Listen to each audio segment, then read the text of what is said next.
اليوم حالي مكان لفة حجاب جديدة، راح نجيب ربطة ونعملها هكذا بهذا الشكل. راح ناخذ الطرف ما من الوسط، نشده من الطرف، خلي جهة طويلة جهة قصيرة. راح نعمل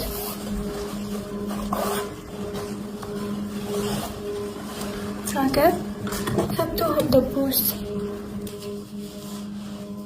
بعد ما عدلنا تقول تثبتون هذولي بدبوس هوني دبوس هوني. أنا ما عندي طلع فما راح أثبت.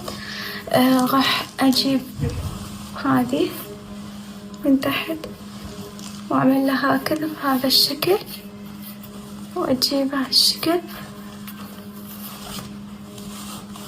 وأشده، والباقي تحت الهاينك أو القميص. الشكل راح تكون نطقفوا كذا في مكان، بس هالشكل والله كلش حلو وكيوت وصيفية، بس لا تخلقوا نفسكم قوي يعني، ديروا بالكم.